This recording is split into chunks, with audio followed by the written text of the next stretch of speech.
the way we saw Indian philosophy. We can use that approach. And if we do that, we'll be missing a lot of Western philosophy. And it might even take us a lot of time. लेकिन अगर हम दूसरा approach adopt करें कि हम क्या कहते हैं उसको, वाटरशेड मोमेंट्स जो होते हैं हिस्ट्री के, वैसे ही फिलोसफिकल वाटरशेड्स को हम अप्रोच करें, तो शायद हमारा काम हो जाएगा और हमने डिटेल में भी पढ़ लिया होगा.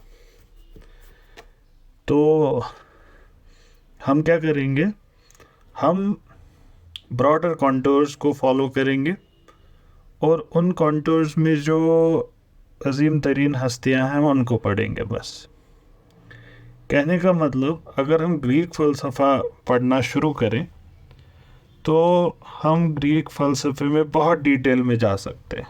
हम थेल्स को पढ़ सकते हैं 3-4 सेशन, हम पाइथागोरस को पढ़ सकते हैं 3-4 सेशन, हम सोफिस्ट्स के फ़लसफ़े को पढ़ सकते हैं 3-4 सेशन. ऐसे करते करते Heraclitus, पार्मेनिडीज, different people, 4-5 sessions each. That's a month of pre-Socrates.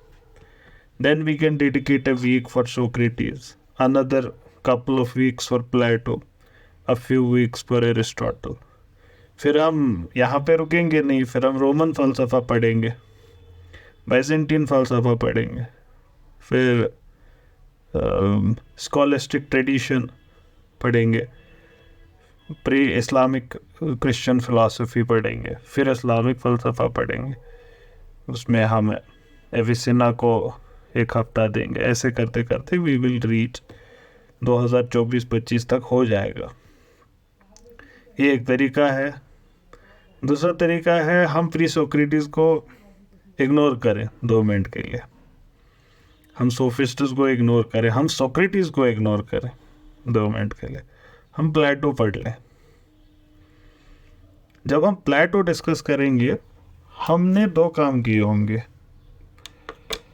हमने एक summation of pre Plato thought भी पढ़ लिया होगा, इनडायरेक्टली थोड़ा थोड़ा जिक्र उसका आया होगा. फिर हम एरिस्टोटल पढ़ेंगे, और जैसे मोयरहेड ने कहा था, एंटायर वेस्टर्न फ़लसफ़ा इज़ फुटनोट्स टू प्लेटो. तो हमारा बाय एंड लार्ज ओवरऑल फ़लसफ़ा क्या कहता है वो कवर हो जाएगा. और सबसे इम्पॉर्टेंट है हम इसको पढ़ क्यों रहे हैं.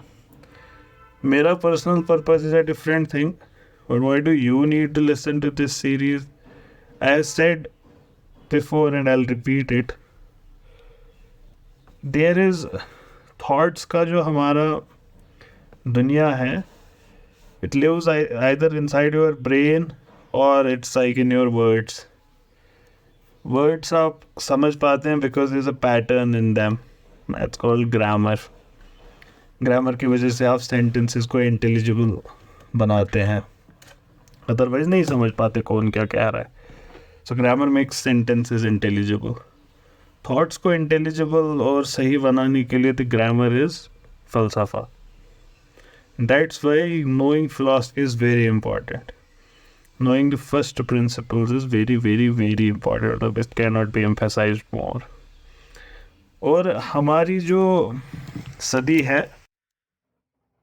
20वीं सदी से ही, तो मतलब हमारी सदी के, इससे पहले भी अगर चले जाएं 19वीं 20वीं सदी, उसमें मास मीडिया का रोल कितना बहुत ज़्यादा है. इससे पहले तो you would not even know, say for example Kashmir में Kashmiris would not even allow foreign influence. 200-300 साल पुरानी बात अगर करें, they would not even allow foreigners to travel to this land. So no foreign ideology would come here. That doesn't mean foreign ideologies are bad. The Kashmiri ideology would have been foreign for others, but the influence wasn't there. But अब ऐसी दुनिया नहीं है. For good or for bad, the world has changed. Now we live in a world which is a global village. Every kind of philosophy is reaching every kind of place. And there are stark differences among these philosophies. The way of looking at the world is very different. आसमान और ज़मीन का फ़र्क, women rights के मसले, pro choice, pro life की debates, form of government, हर एक चीज़, sovereignty के concepts, these are like everywhere in the world right now. You cannot simply ignore what Donald Trump says. You cannot, because it has impact on your society as well. तो अब इसको you again have two approaches. एक तो आप take like millions of books and stay in a cave, read them cover to cover, understand everything that's on this planet. I would say good luck with that. Very difficult. I wouldn't say impossible. People have dedicated their lives for understanding and they have like understood well. आप वो कर सकते हैं.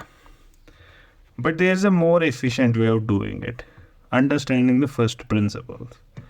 If you understand the first principles, you would not need to understand the later repercussions of that thought, because you don't need to study them, because you can reach to those conclusions yourself.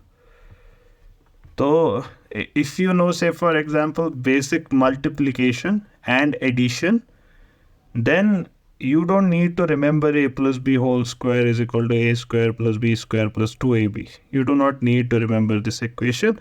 Identity, you can find it out yourself. इस वजह से western फ़लसफ़े को इन particular पढ़ना बहुत ज़रूरी है, और हमारा जो मकसद है वो सफिस हो जाएगा अगर हम ब्रॉडर कॉन्टूर्स को फॉलो करें. इसमें सबसे पहला बड़ा नाम है तो सोक्रेटिस का, बट सोक्रेटिस को इमॉर्टलाइज किया प्लेटो ने.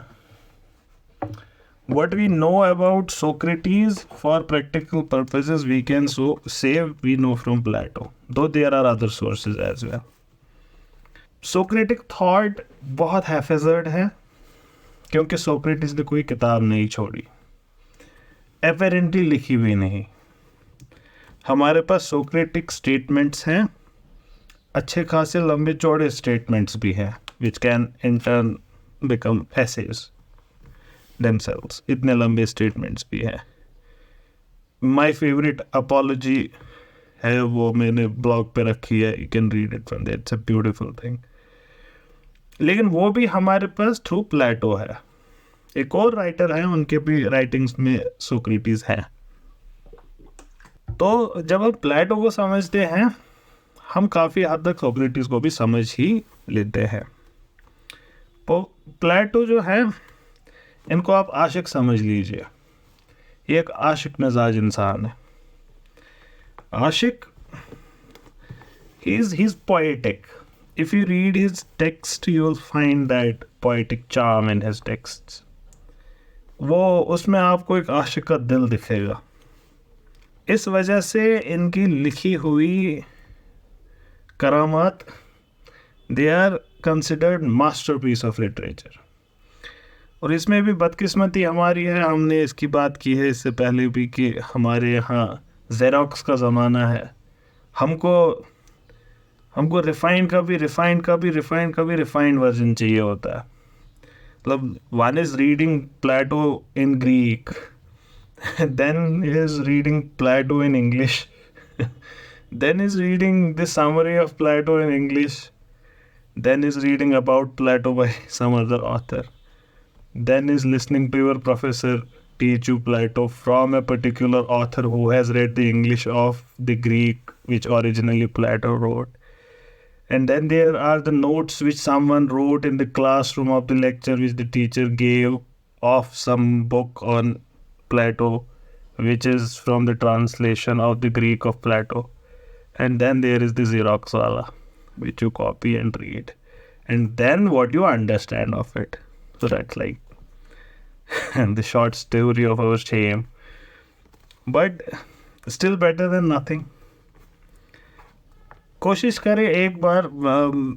I do not burden people much. You do not need to read Plato cover to cover. So if you want to, please do.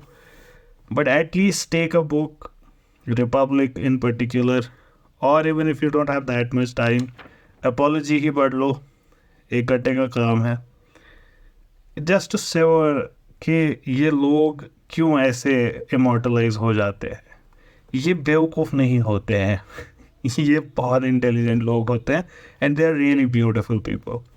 Beautiful in not in the sense that they will have the virtues and ideals which you carry. Beautiful in the sense they really have this aura around themselves. Socrates के writings में आपको lot of recourse to myths, lot of recourse to allegories, metaphors, etc. ये बहुत ज़्यादा दिखेगा. वो जो precision है एक prose writer का वो आपको एरिस्टोटल में मिलेगा.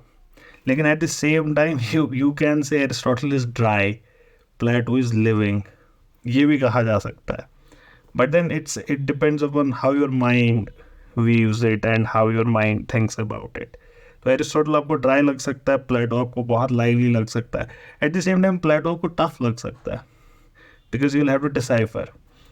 किसी और को ईजी लग सकता है, बिकॉज मेटाफर्स अगर आप समझ गए तो आप बात भी समझ पाओगे. प्लेटो का method of writing, like many ancients, is dialogues. Dialogues, literally dialogues. उसमें कैरेक्टर्स होंगे. सोक्रेटिस एक कैरेक्टर होगा, प्लेटो खुद होंगे कभी कभार, एरिस्टोफनीज होंगे, पार्मेनिडेस होंगे, डिफरेंट कैरेक्टर्स जो एक दूसरे से बात कर रहे होंगे. Most of these dialogues are left, मतलब उसको बीच में भी नहीं कहेंगे छोड़ना, but they are inconclusive. But then they would have opened your mind. The process is very important here.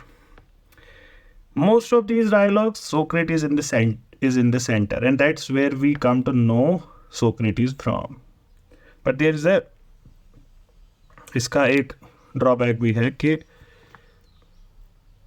is Plato placing his own words in Socrates' mouth, या ये Socrates के ही बोले गई बातें हैं. अब टेक्सचुअल क्रिटिसिज्म इस हद तक डेवलप हो गई कि you can decipher, but there is always a room for error. तो इसमें से काफ़ी बारी जो सोक्रेटिस कहना चाहते थे खुद से, वो हमने डिसाइफर कर लिया है, और काफ़ी कुछ नहीं हुआ है डिसाइफर, और काफ़ी कुछ पे डिबेट है कि these are actually Plato's own ideas which he is putting into his teacher's mouth. और इसको ग्रीक ट्रिनिटी भी कहते हैं. सोक्रेटिस टीचर थे प्लेटो के, प्लेटो टीचर थे एरिस्टोटल के. So these three are the Greek trinity. Plato का फलसफा कल्मिनेशन है अपने पिछले थॉट का.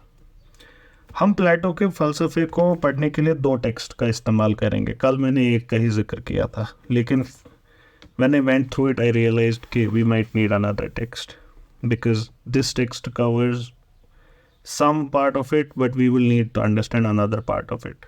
तो वो हम कहीं और से पढ़ेंगे.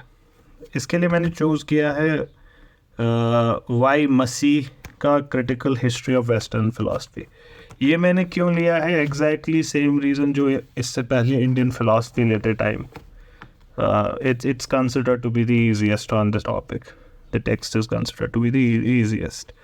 तो इसमें ये प्री सोक्रेटिस से ही शुरू करते हैं, लेकिन हम प्लेटो से शुरू करेंगे.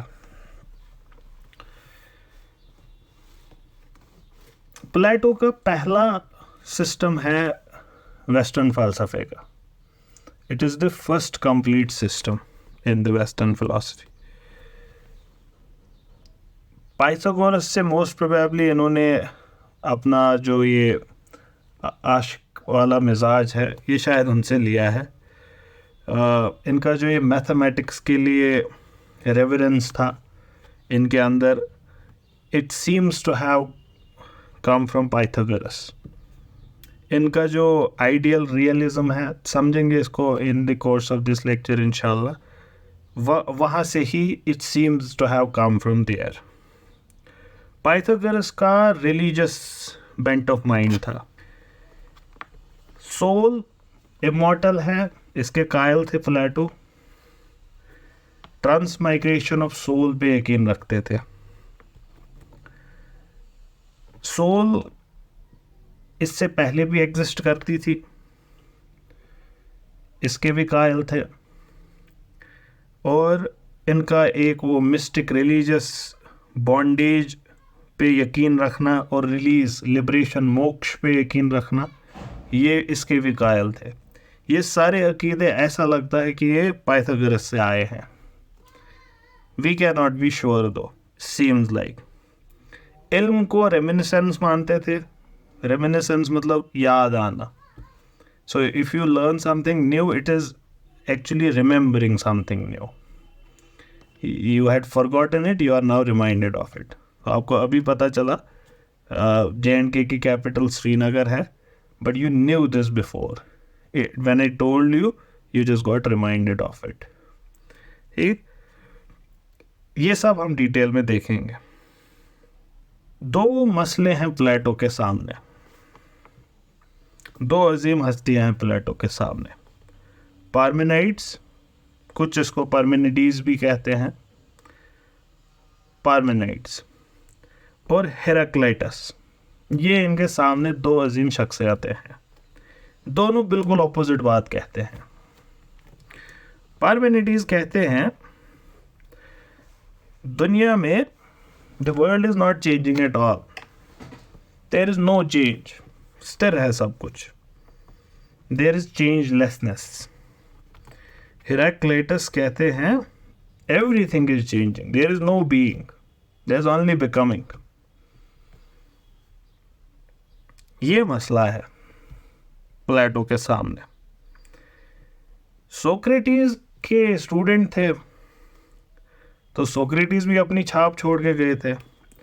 सोक्रेटिस ने प्लेटो के दिमाग में ये बात बिठाई थी कि इल्म उसी का हो सकता है जो स्थिर है। Knowledge is of that which is, it can not B of that which is always changing, because knowledge cannot change. So there is this abiding element of thought.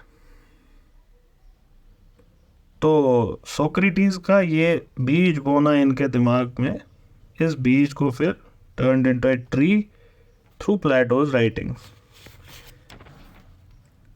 इनका खुद का doctrine, the idea of good, ये इन्होंने इसी के around बनाया, इसी को सॉल्व करने में कि इज देयर चेंज और इज देयर चेंजलेसनेस। 8 साल रहे ये सोक्रेटिस के साथ, और सोक्रेटिस का थॉट और सोक्रेटिस की जिंदगी, इसका नशा था इनके ऊपर। He was drunk with that thought. और when Socrates is called the first martyr of philosophy, ये वहाँ उनकी राइटिंग से ऐसा लगता है कि ये वहाँ प्रेजेंट थे उस time, and it's a beautiful writing. I have read it to you people once, if you remember, बहुत पहले की बात है, 7-8 महीने पहले की बात, but do read it once. मेरा दिल बहुत भरता है उसको पढ़ के। It's a beautiful thing, that reverence for a teacher and what kind of teacher Socrates was, beautiful. अपनी जिंदगी के एंड में सोक्रेटिस को देखना प्लेटो के लिए must have had a profound impact, and this would have stirred in him that what he was going to become. ये इनके सिर्फ टीचर नहीं थे, एक उनके दोस्त थे, गाइड थे Socrates, and he saw how he was killed by this mob justice. Mob justice, वो डेमोक्रेसी को मॉब जस्टिस ही कहते हो। और ये एलिमेंट फिर क्योंकि टेक्निकली मॉडर्न स्टैंडर्ड्स पे तो डेमोक्रेसी नहीं कह सकते, बट एक रूडिमेंट्री फॉर्म ऑफ डेमोक्रेसी ही था एथेंस उस टाइम पे। और प्लेटो ने शायद डेमोक्रेसी को डायरेक्टली रेस्पॉन्सिबल समझा एक क्राउन ज्वेल की डेथ के लिए रेस्पॉन्सिबल रखा। He was accused of corrupting people's minds, Socrates, और उस वजह से फिर ही प्लीडेड गिल्टी कि yes I am done that. तो फिर प्लेटो और फिर आगे जाके एरिस्टोटल के अंदर भी डेमोक्रेसी के लिए नफरत दिखती है, स्कॉलरली नफरत, क्रिटिसिज्म, बट प्लेटो के अंदर इमोशनल क्रिटिसिज्म भी दिख जाता है। एरिस्टोटल के अंदर इट्स मोर एकेडमिक।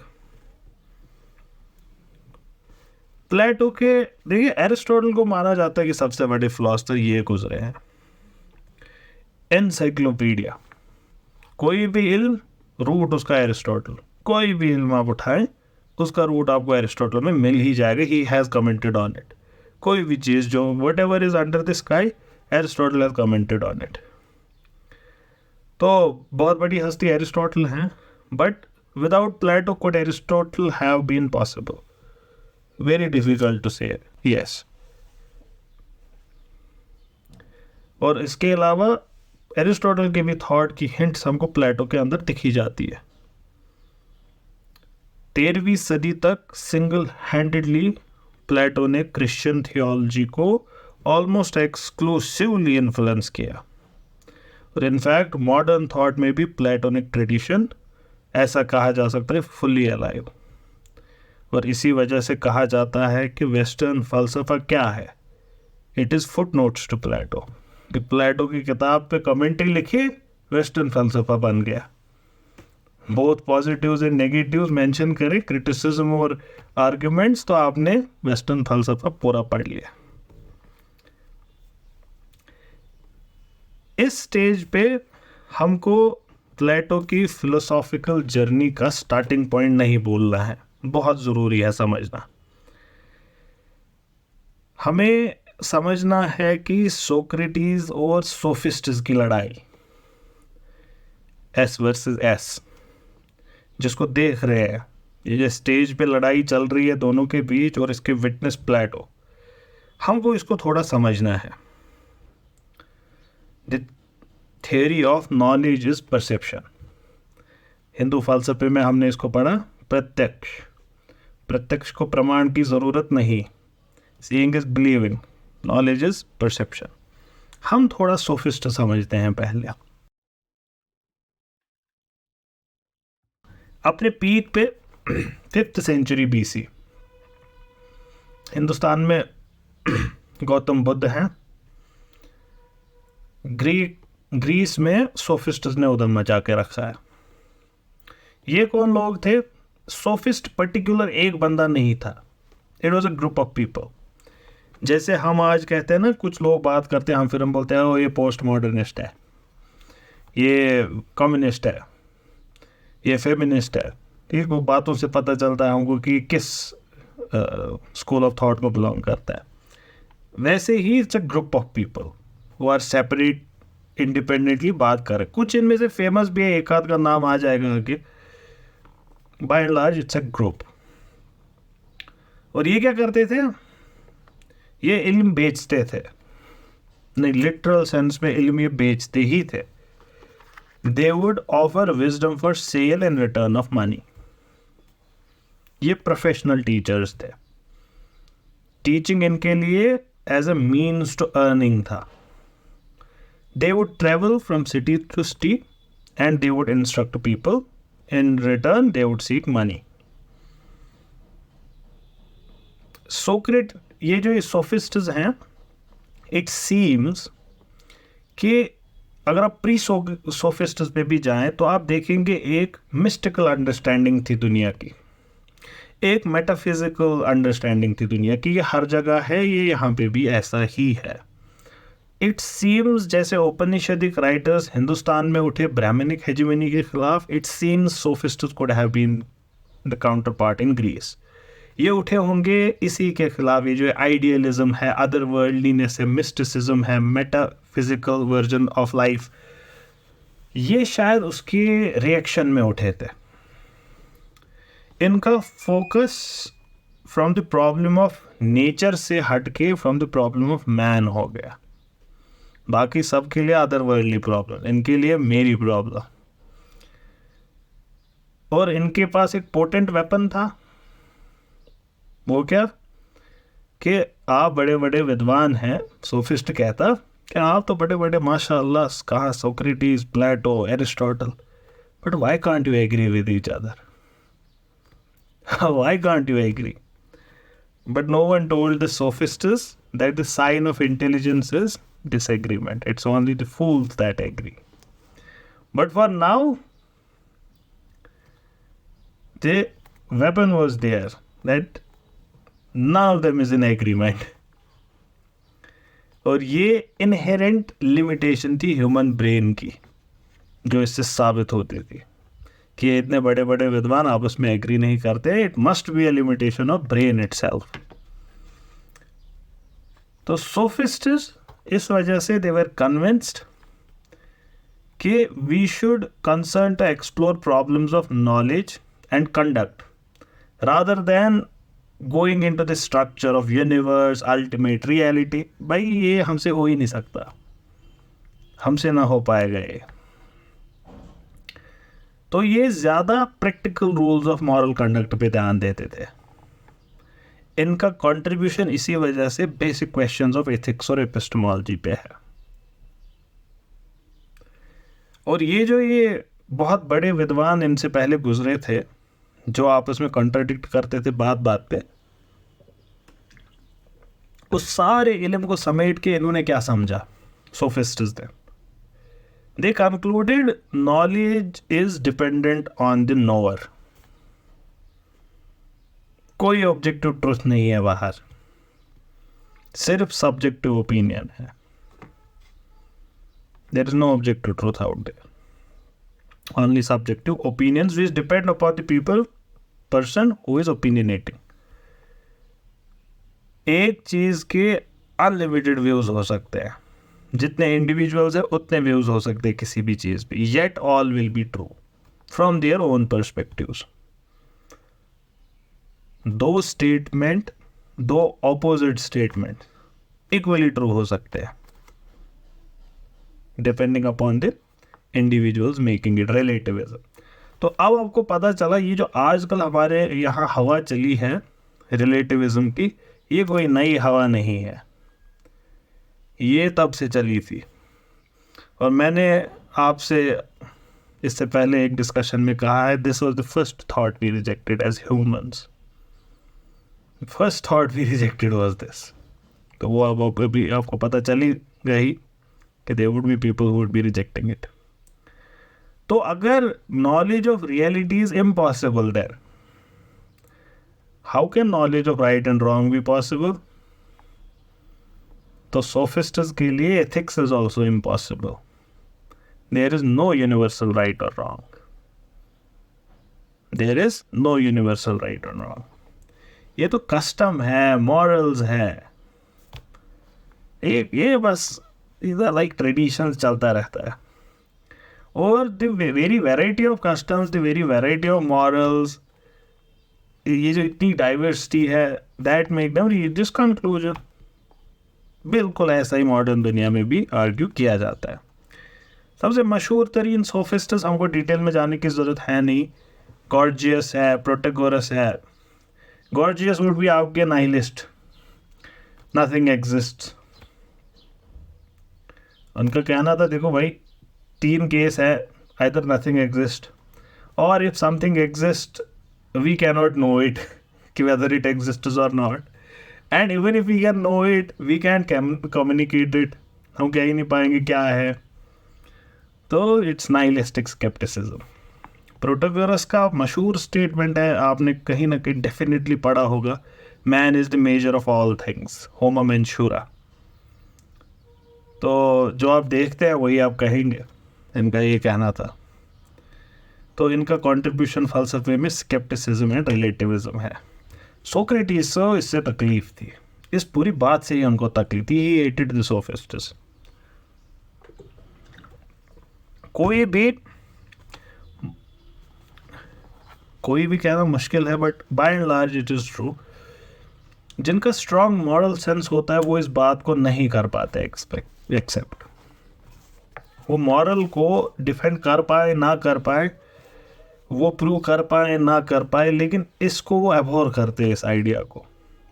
जहाँ से उनका मॉरल सेंस आता है वहीं से ये सेंस आता है कि ये बात सही नहीं हो सकती, ये नहीं हो सकता कि such is like the truth is variable. Socrates इसी थॉट के थे, और उनके आशिक मिजाज स्टूडेंट प्लेटो, उनके सामने भी यही दिक्कत है, नॉलेज इज परसेप्शन। कहते हैं मैं नहीं मानता ये, this is not, I can't make peace with it. तो प्लेटो की भी इन्वेस्टिगेशन शुरू होती है विद ऑपोजिशन ऑफ सोफिस्ट्स। ये एक साइड ऑफ प्लेटो है। अब इसका दूसरा साइड देखें, इसको आप इस वाले बक्से को आप साइड रखें 2 मिनट, जो आपने अभी तक सुना। Now this is academic, now there is an emotional person Plato. इनको देखें आप, ये दूसरा बक्सा है। इसमें क्या है, इसमें इनके अजीज ये मोहब्बत करते हैं अपने टीचर से, वो हैं। और एक ऐसा सिस्टम है गवर्नमेंट का जिसको सब पसंद करते हैं बाय एंड लार्ज, लेकिन एक प्लेटो का व्यू 2 मिनट के लिए प्लेटो बने कि इस सिस्टम में जिसको लोग पसंद करते हैं, काफ़ी लोग चाहते हैं, कहते हैं इट वर्क्स, इस सिस्टम में इनके अजीज़, इनके टीचर जिनसे ये बहुत मोहब्बत करते हैं, उनको इनके हिसाब से अनजस्टली सजाए मौत दी गई है। Think about it from Plato's perspective. उनके जूते में अपने पैर डाल के तो देखिए कि वो क्या देख रहे हैं, कि ये सिस्टम में एक निर्दोष को सज़ा मिल रही है and nothing can be done about it. This is gross injustice. Plato के लिए this is gross injustice. Simultaneously Socrates जिनसे मोहब्बत करते हैं, वो जिससे मोहब्बत करते हैं आप भी करेंगे। सोक्रेटिस का फंडामेंटल मसला था जस्टिस क्या होता है। फाइनली जस्टिस ने ही उनको ले डूबा।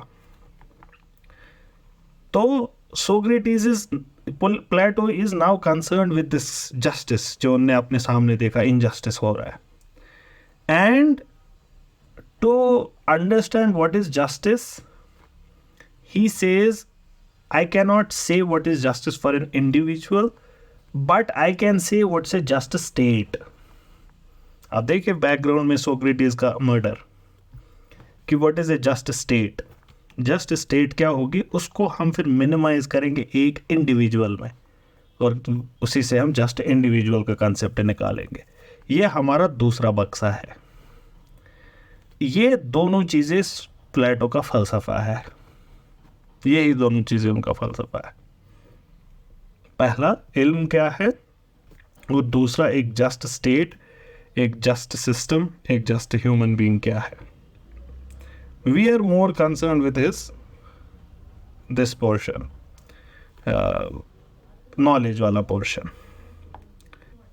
सोफिस्ट्स का वर्जन ऑफ रियलिटी, इसको वो कहते थे it belongs to the realm of darkness. Plato इसके बारे में यही कहते थे। और प्लेटो का खुद का theory of ideas belongs to the realm of brightness. मैंने आपसे कहा आपको इसमें इमोशनल टोन दिखेगा, दिस इज दैट एग्जाम्पल। इस वजह से प्लेटो के थॉट की शुरुआत नेगेटिवली होती है। Negatively in the sense he would start with refuting sophists. पहले ये निकलेंगे ये साबित करने के लिए knowledge is not perception, and after demolishing the sophist arguments then he advances his own theory. So let's start with his demolition कि knowledge is not perception. Knowledge is not perception के सबसे मशहूर तरीन प्रोपोनेंट प्रोटैगोरस, जिसका अभी मैंने जिक्र किया आपको, one of the most famous sophists, man is the measure of all things जिन्होंने कहा था। इनके हिसाब से जो मुझे दिखता है वो मेरे लिए सच है, जो आपको दिखता है वो आपके लिए सच है। Man is the measure of all things. Plato इसको थ्रू आउट, आप इनकी कोई भी किताब उठाइए आपको क्रिटिसिज्म इस थॉट का दिखेगा ही दिखेगा in one form of another. लेकिन सबसे ज़्यादा इन पर्टिकुलर इसको डिस्कस किया है थिएटिटस में उन्होंने, और हम बाय एंड लार्ज इसी बुक में से निकालेंगे कि क्रिटिसिज्म इन्होंने क्या क्या दिया है। We would limit ourselves to this particular book. Protagoras के लिए sensation is due to continuous motion of atoms, और जो भी कंटिन्यूअस मोशन में होगा, फ्लक्स में होगा, can not be known, for there is nothing that remains for two moments for you to know. There is no particular being that you could know, that being is changed, इससे पहले कि आप उसको जाने वो change हो चुका है. The conclusion is as so ये Plato writes and I quote that nothing is one thing just by itself, but is always in process of becoming for someone, and being is to be ruled out altogether. इतना ही नहीं, perception results from double moments. एक तो from the thing that is perceiving and from the other thing which is being perceived. प्लेटो के words में and I coat this sensation on the patient side, जब आप wine को test करते हैं उस कंटेक्स्ट में कह रहे हैं Plato, this sensation on the patient side makes the tongue percipient. लेकिन वाइन का साइड क्या है? While on the side of wine the sweetness moving in the region of the wine causes it both to be and to appear sweet to the healthy tongue. तो कहने का मतलब perception जो है ये एक जॉइंट प्रोडक्ट है perceived object का और जो इसको परसीव करता है उसका. तो इसका मतलब क्या हुआ? अगर उसकी भी थोड़ी सी चहलकदमी है, आपका भी थोड़ा सा इसमें योगदान है, तो आप उस चीज़ को डायरेक्टली कभी नहीं जान पाएंगे, क्योंकि उसने खुद थोड़ा सा काम किया, आपने 100% काम नहीं किया उसको जानने में. What was wine in itself? You would not know, because it itself moved a few steps towards you by showing you that I am sweet. The conclusion is that in perception there is no object in itself to be known at all. आप ये देखें, Berkeley फिर यही बात करेंगे. For example, the eye which catches the motion and the motion from the object, that's what it catches. लेकिन what is the object itself? Is it the motion? It is not the motion. इसको समझने का आसान तरीन तरीका, आपके सामने एक बॉटल है. बॉटल का एग्ज़ाम में रेगुलरली देता रहता हूँ क्योंकि मेरे बगल में बॉटल ही होती है. तो एक्चुअल में आपको क्या दिख रहा है? You are having a sensation of a particular colour जो इस बॉटल ने आपको दिया. आपको एक रिजिडिटी का सेंसेशन है अगर आप इसको टच करेंगे, सॉफ्टनेस, टेक्सचर का, ये सारी चीज़, स्मेल का, if it has smell. So what is the bottle in itself you would not know. You would know this bunch of thoughts about it. Hence each perception is relative to the percipient. आप कभी sure नहीं हो सकते कि जो आपको दिख रहा है, दिखने का मतलब यहाँ perception includes all other senses, वही किसी और को भी दिखता है. और प्रोटैगोरस कहेंगे इतना ही नहीं उस्ताद, इतना ही नहीं कि आप श्योर नहीं हो सकते जो आपको दिखता है वो किसी और को भी वही दिखता है क्या? No, not even that. Even what appears to you is not the same the next moment, क्योंकि ना अब आप वो है ना वो चीज़ अब वो है. कहने का मतलब you can not take a dip in the same river twice. Plato के वर्ड्स में, क्योंकि प्लेटो का डायलॉग होता है ना, तो वहाँ पे एक कैरेक्टर ये आर्ग्यू कर रहा है. तो कहते हैं Plato and I quote, accordingly, इनका कैरेक्टर कह रहा है, एक कैरेक्टर कोई, accordingly whether we speak of something being or is its becoming, we must speak of it as being or becoming for someone.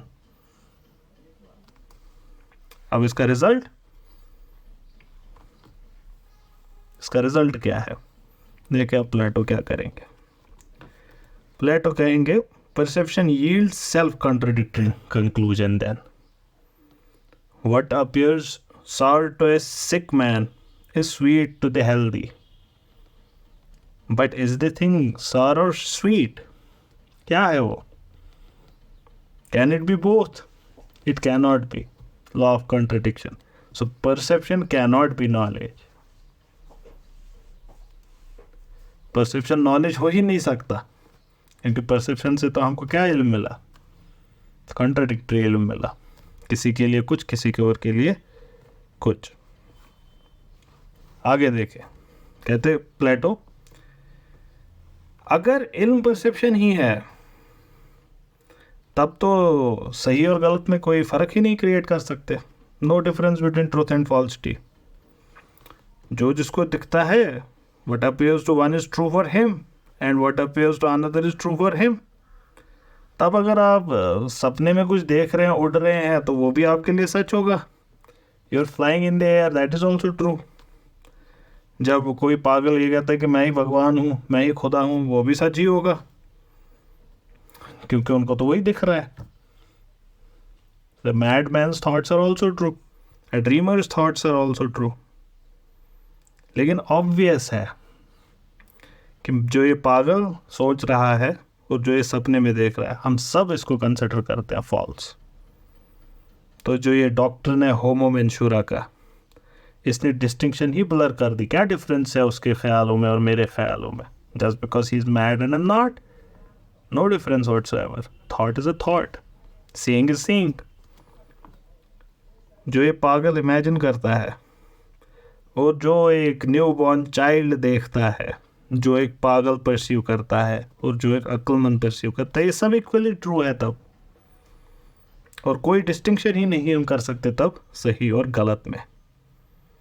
प्लेटो कहते हैं इतना ही नहीं, more absurd things are to follow. अगर हम ये बिलीव करें परसेप्शन इज नॉलेज, कहते अगर परसेप्शन नॉलेज है, मेमोरी क्या है? Memory is not perception, memory is not perceived, memory is not knowledge. Plato कहते हैं दिस इज एब्सर्ड. कैसे? कहते अगर आपने कोई चीज़ देखी, यही बॉटल जो मेरी टेबल पे है, और इसके बाद आंखें बंद की, now you remember the bottle but you do not know what you remember because you are not perceiving what you remember. So you know but you do not know what. You remember it, but you have no knowledge of what you are remembering because you cannot see it. अब ये इस ज़माने का इल्म है. इस ज़माने में जितनी साइंटिफिक रिसर्च हुई थी उस हिसाब से क्रिटिसिज्म बड़ा अच्छा है. कहते हैं प्लेटो कि अगर मैं एक आँख बंद करूं दूसरी आँख खुली छोड़ूं, तो I know by one I and I do not know from another. So at the same time I know and know not. This is self-contradictory. Knowledge by perception is an absurd doctor. Knowledge by perception. फिर आगे कहते हैं final highest level पे argument को पहुंचाए तो कहते हैं अगर if man is the measure of what appears to be true to him, then the statement Homo mensura appears false to me. So it becomes false for me. इनके words में Protagoras for his part, admitting as he does that everybody's opinion is true, must acknowledge the truth of his opponent's belief as well about his own belief, where they think he is wrong. तो प्रोटोगोरस को admit करना पड़ेगा उसकी अपनी theory जो होमो मेंशूरा की है ये बाकियों के लिए गलत है. ऐसे डिवास्टेट करते हैं ये इस थ्योरी को.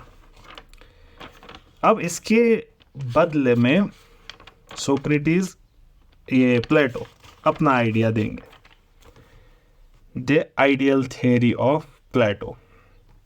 मैं इसको बीच में नहीं छोड़ना चाहता, लेकिन इसके आइडियल थ्योरी को समझने के लिए you need to have a basic understanding of certain other things. हम उनको डिस्कस करेंगे because we are running out of time. 4:30 पे इसको मुकम्मल करेंगे. हम पहले द कंसेप्ट ऑफ यूनिवर्सल्स को समझते हैं, एसेंशियल और एक्सीडेंटल क्वालिटीज़ को समझते हैं, तो उससे हमें फिर और समझना ईजी हो जाएगा जो प्लेटो का कोर थॉट है आइडियल थ्योरी. हम अनगिनत चीज़ें देखते हैं, we come across a lot of things in our life जिनको हम we can call them technical term में पर्टिकुलर्स. ठीक, जैसे जो भी आपने जानवर देखा, कुत्ता, बिल्ली, आपने पेन देखा, जो आपने एक्चुअली देखा है, ठीक, दीज इंडिविजुअल इंस्टेंसेस, ठीक, इनको आप पर्टिकुलर्स कहेंगे.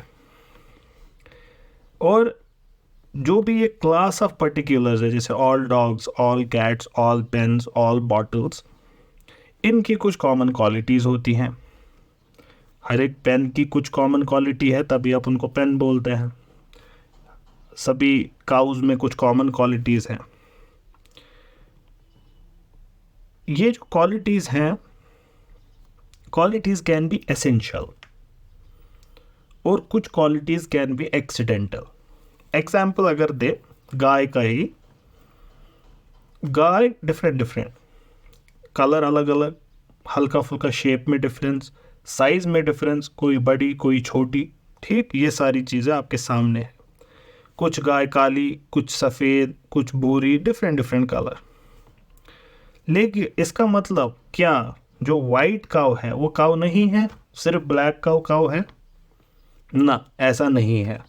तो हम कहेंगे colour is not essential to being a cow. So colour is an accidental quality. Accidental technical term in philosophy, ठीक। So this is an accidental quality. Cowness of cow is an essential quality, जिसके अलावा अगर काउनेस ही नहीं होगी काव में तो वो काव नहीं होगी, और काउनेस सिर्फ काव में होगी, ये डॉग में नहीं होगी, डॉग में डॉगनेस होगी। अब ये काउनेस है क्या? मसला यही है सारा। ये जो एक काउनेस है, इसमें कुछ है, that makes it a cow. वो क्या है? यही मसला है फलसफे का, एक कोर मसला। तो ये जो काउनेस है इसको हम यूनिवर्सल कहते हैं। This is what we call universal. और जो इंडिविजुअल काउ है we will call it a particular. हमारे सामने जो इस वक्त एक्सप्लोर करना है हमको मसला, वो ये है कि ये जो यूनिवर्सल जिसको हमने बोला, ये तो हवा में तैर लगा है, ये पता नहीं किस बात को आपने बोल दिया काउनेस। ये किसको बोला आपने काउनेस? ये मसला है हमारे सामने जिसको हम इस वक्त एक्सप्लोर करेंगे। ऑर्डिनरीली आम इंसान की ज़िंदगी में वी डो नॉट थिंक कि ये जो ये यूनिवर्सल है, ये जो ये काउनेस है, ये जो ये common feature between all cows which is essential to them, हम इसकी कोई इंडिपेंडेंट एग्जिस्टेंस नहीं मानते, ठीक। इसके बिल्कुल ऑपोजिट एक थॉट है जिसको रियलिज्म कहते हैं। Realism technical philosophical term. Realism is a doctrine जो कहेगा कि universals have their own independent existence. इसका मतलब कहीं पे काउनेस है जो इन सब में भी है। Cowness is a real thing, it exists somewhere. Now the question is, where can we see it, can we feel it, but it has a separate existence. अगर particulars नहीं भी होते वो cowness होती, ये कहीं पे exist करती है in form and shape, somewhere it is. Where it is, Earth पे, Jupiter पे, Mars पे, कहीं और, that's a different topic, but it is real, it exists somewhere. ये इसको ऐसे ना समझे, डोंट ब्रश इट असाइड। हमारे प्लेटो साहब इसी को साबित करने के लिए आए हैं कि दे एग्जिस्ट समवेयर। ये फर्स्ट थॉट पे ऐसा लगता है कि ये कैसी बात कर रहा है। नो, ये प्लेटो का व्यू है रियलिस्टिक। इसी को हम कल इंशाल्लाह, मंडे को इंशाल्लाह समझेंगे। एरिस्टोटल इस रियलिस्टिक थियोरी ऑफ यूनिवर्सल को नहीं एक्सेप्ट करते, क्रिटिसाइज करते हैं। एरिस्टोटल के लिए यूनिवर्सल एग्जिस्ट करता है लेकिन कहीं और नहीं, इन्हीं इंडिविजुअल्स में। ब्यूटी एग्जिस्ट करती है, द ब्यूटी का concept, the essence of beauty, beautyness exist, yes, लेकिन प्लेटो के लिए it exist somewhere outside the particulars. Aristotle says no, beauty can only exist in beautiful things. If there were no beautiful things there was no beauty. So beautiful flowers, beautiful birds, beautiful butterflies, इनके अंदर beauty resided करती है। तो Aristotle का थोड़ा बहुत तो platonic realism के जैसा ही व्यू है कि रियल है, लेकिन एरिस्टोटल के लिए यूनिवर्सल हैज़ टू बी इंस्टेंशिएटेड। लेकिन ये आपको लग रहा होगा दिस मेक्स सेंस, लेकिन इसमें भी अपने मसले हैं। What about यूनिकॉर्ननेस? यूनिकॉर्ननेस का इंस्टेंस कहाँ से दिखाओगे? But you all know the essence of a unicorn. आप इस बॉटल को यूनिकॉर्न नहीं बोलेंगे, लेकिन अगर अब यूनिकॉर्न आपके सामने आएगा आप पहचान जाओगे। तो इट्स नॉट दैट ईजी। एक और व्यू है यूनिवर्सल्स का जिसको हम कहते हैं कंसेप्चुअलिज्म। ये व्यू क्या है, मुझे कोई शौक नहीं है और आप भी कोई, मुझे नहीं लगता ज़रूरत है कि ये टर्मिनोलॉजी याद रखें, कंसेप्ट समझ आना चाहिए। मैं पर्सनली इसी का कायल हूँ कि टर्म्स याद ना भी रहें बट यू अंडरस्टैंड कि there are more ways of looking at it. Conceptualism क्या कहता है कि हाँ भाई सही है यूनिवर्सल एग्जिस्ट करता है, लेकिन आपके दिमाग में। It's a mental construct, it's a concept inside your brain. और ये होता कैसे है, because you see particular instances of a thing, उसकी वजह से आपके ब्रेन में उसका जो कॉमन है वो खुद से बन जाता है, छाप छोड़ जाता है। अब आप समझ गए होंगे ये एम्पिरिसिस्ट्स का व्यू होगा। कंसेप्चुअलिज्म के लिए the locus of universal is the mind of the humans. इसको भी रिजेक्ट करते हैं प्लेटो, पर ये एक बहुत ही बड़ा व्यू है। एक और व्यू है, इसको नॉमिनलिज्म कहते हैं। 3 व्यू हम समझ रहे हैं, एक रियलिज्म के अंदर हमने 2 व्यूज देखे, दूसरा कंसेप्चुअलिज्म और तीसरा नॉमिनलिज्म। नॉमिनलिज्म इसको कहा जाता है, it was first propounded by Roscelin, एक फ्रेंच फिलोसोफर थे। ऑकलम को भी क्रेडिट किया जाता है, उन्होंने इसको डिटेल में डिस्क्राइब किया। हमारे पास अलग से सेपरेटली डिस्कशंस इनसे पुराने हैं नॉमिनलिज्म पे। मुझे पर्टिकुलरली अभी नहीं पता, क्योंकि इतना डेप्थ में इल्म है भी नहीं, कि why are these people credited when there are examples of it before. In fact Roscelin के बाद और ऑकलम से पहले हमारे बहुत मशहूर इब्न तैमिया, उन्होंने, वो तो एक मशहूर नॉमिनलिस्ट है, उनका व्यू नॉमिनलिस्ट ही है। तो that's a topic for other day. There must be reasons कि why they are credited and not others. And इसमें मैं ऐसा कुछ ये नहीं कह रहा कि because they are Muslim that's why they are not credited. Sometimes it's just not known, और बात फिर आगे बढ़ गई होती है and the person remains credited forever. या फिर ऐसा भी होता है कहीं और वो रूडिमेंट्री फॉर्म में होता है, दूसरे ने उसको प्रॉपर शेप दिया होता है, and that's why the person who gave it a proper shape is credited. Whatever the reason is, I do not know, but because it is written here कि it was first propounded by these people, I was very much interested to check the dates, so I knew कि नहीं ये इससे पहले discuss हुआ है। It could be that rudimentary form में रहा होगा। है क्या ये nominalistic व्यू? कहते हैं कि आप ज़्यादा ना सोचें, ये सिर्फ अल्फाज है और कोई हस्ती नहीं है, कोई हैसियत नहीं है इनकी। Universals are mere words जो आप इस्तेमाल करते हैं तो refer to the class of objects. कोई इंडिपेंडेंस एग्जिस्टेंस नहीं है इनकी, जैसे प्लेटो या अरिस्टोटल ने बोला, ना ही किसी और दुनिया में, ना ही पर्टिकुलर्स में। कंसेप्चुअलिस्ट जो कहते थे वो भी नहीं है, इनकी ब्रेन में भी कोई एग्जिस्टेंस नहीं है, माइंड में भी कोई एग्जिस्टेंस नहीं है। डॉगनेस कोई क्वालिटी ही नहीं है, काउनेस कोई क्वालिटी ही नहीं है, लेकिन इनके लिए भी मसला है। अच्छा ठीक है, ये कोई क्वालिटी नहीं है, तो if I say cow, why do you think about cow? Why do you think about a cow only? Why not think about a dog? How do we do this? We think of a dog as soon as the word dog is uttered. Nominalism खुद को defend करने की कोशिश करती है by resorting to the principle of resemblance, के एक particular exemplified example of a cow, उससे जो भी रिजेम्बलेंस खाएगा हम उसको, वो रिजेम्बलेंस हमको याद आती है, इसीलिए जब भी आप काउ बोलेंगे तो आपको काउ याद आएगी, दैट एग्जाम्पलीफाइड रिमेम्बरेंस। लेकिन इससे सॉल्व नहीं हुआ मसला। This is putting the cart before the horse. How do we select an eminent member of a class without knowing that it's a class? That there is common between all of these things something. How do we know that? Recently इसको touch किया है modern philosophers ने, like विटगेनस्टाइन। इन पे एक movie बनी है, आप देख सकते हैं। लॉजिकल पॉजिटिविज्म में इंशाल्लाह इनको हम पढ़ेंगे, जहाँ पे हम awareness circle, philosophy of science को, थोड़ा सा वेरिफिकेशन थ्योरी को पढ़ेंगे इंशाल्लाह। अभी we need not go into those details, वो बहुत आगे हो जाएगा। We are concern here with the realistic view जो प्लेटो ने बोला था।